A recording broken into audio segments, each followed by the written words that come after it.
Althaf and അനാർക്കലിയാണ് Mandakini എന്ന ചിത്രത്തിൽ നിങ്ങൾക്ക് കാണാൻ മുഖ്യ കഥാപാത്രങ്ങളായി വരുന്നത്. സോ ലോഞ്ച് ചെയ്യുന്നതിന് തൊട്ട് മുമ്പ് ഇവർക്ക് മന്ദാകിനി എന്ന സിനിമയെ കുറിച്ച് എന്തായാലും പറയാനുണ്ടാവും. So Althaf, I request you please speak a few words. Mike അലർജിയാണ്,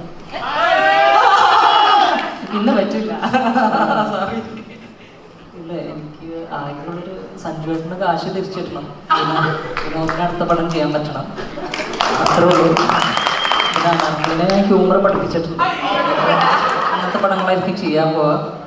പിന്നെ വേറെ അങ്ങനെയല്ല, ബാക്കി എല്ലാവരും നന്നായിട്ട് വരട്ടെ, പടം വൃത്തിയായിട്ട് വന്നിട്ടുണ്ടല്ലോ. ഒരു സംവിധായകൻ കൂടെയാണല്ലോ അൽതാഫ്. ബിക്കോസ് ഈ സിനിമയിൽ ഏറ്റവും കൂടുതൽ നടന്മാരെക്കാട്ടും കൂടുതൽ സംവിധായകരാണ്.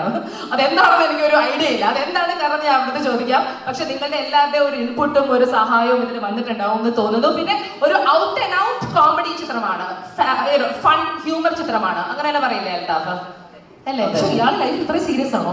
ഇങ്ങനെ മൈക്ക് പറ, മൈക്ക് അലർജി കുറച്ച് അങ്ങനെ. പക്ഷെ അങ്ങനെ തന്നെ ഇരിക്കട്ടെ, ബിക്കോസ് വലിയ വലിയ മഹാനടന്മാരും നടിമാരും അങ്ങനെയാണല്ലേ ജീവിതത്തിൽ, ഇങ്ങനെ നമ്മുടെ ചന്ദ്രചേട്ടനൊക്കെ അല്ലെ. സ്ക്രീനിൽ വരുമ്പോൾ നമ്മളെ ചിരിപ്പിച്ച് വണ്ണാരടക്കം. Anarkali, so lovely to see you ഈ ഒരു ചിത്രത്തിൽ, ഈ ഒരു പരിവേഷത്തിൽ. എങ്ങനെയുണ്ടായിരുന്നു മന്ദാകിനി എന്ന ചിത്രത്തിന്റെ യാത്ര? And tell me what you feel about it. നല്ല സുലേഖ മനസ്സിന് ശേഷം ഞാൻ ഫുൾ ഇൻവോൾവ് ആയിട്ട് നിന്ന ഒരു സിനിമ ഇതാണ്. അത് എനിക്ക് ഇവരോടുള്ള ഒരു ബന്ധം കൊണ്ട് തന്നെ എനിക്ക് സ്നേഹമാണ് ഇവരോടൊക്കെ. കാര്യം എന്നെ ഭയങ്കര നന്നായിട്ടാണ് ട്രീറ്റ് ചെയ്തതും കൺസിഡർ ചെയ്തതും ഒക്കെ. പിന്നെ സിനിമ പറഞ്ഞാലും ഷിജേട്ടൻ ആദ്യമായി കഥ പറയാൻ വരുമ്പോൾ തന്നെ എനിക്ക് ഐ വാസ് കൺവിൻസ്ഡ്. എനിക്ക് ഭയങ്കര ഇഷ്ടപ്പെട്ട ഒരു കഥ കൂടിയാണ്. പിന്നെ ഹ്യൂമർ അധികം അങ്ങനെ ചെയ്തിട്ടില്ല.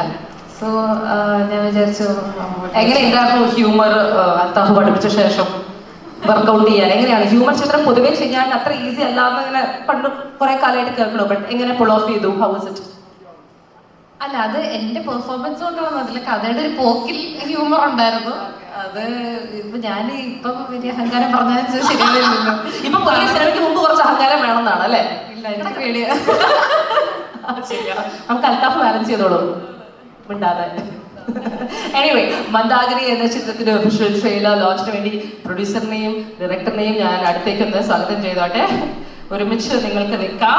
ബിക്കോസ് ഇവരുടെ എല്ലാവരുടെയും ഒരു ആഗ്രഹമാണ്, സ്വപ്നമാണ് ഇത് നന്നായി വരണമെന്ന്. അപ്പോൾ നിങ്ങളുടെ എല്ലാവരുടെയും പ്രാർത്ഥനയും അതുപോലെ തന്നെ പ്രേയേഴ്സും ഒക്കെ വേണം. ഒരിക്കൽ കൂടി പറഞ്ഞോട്ടെ, അൽതാഫ് സലീം ആണ് മുഖ്യ കഥാപാത്രം നായകനായി എത്തുന്നത്. അനാർക്കലി മാരിക്കാർ അമ്പിളി എന്ന കഥാപാത്രമായി നായികയായി എത്തുന്നു. അതുപോലെ ഈ ഒരു സിനിമയിൽ നിരവധി വണ്ടർഫുൾ ആക്ടേഴ്സ് ഉണ്ട്. Saritha Kukku, Vineeth Thattil, Jaffar Idukki, Jude Antony, Kutty Akhil, Ajay Vasudev, Jose, Jeo Baby, Aswathy, Sreekanth and many many more. ഇവർക്ക് എല്ലാവർക്കും നല്ലൊരു കൈ കൊടുക്കാം.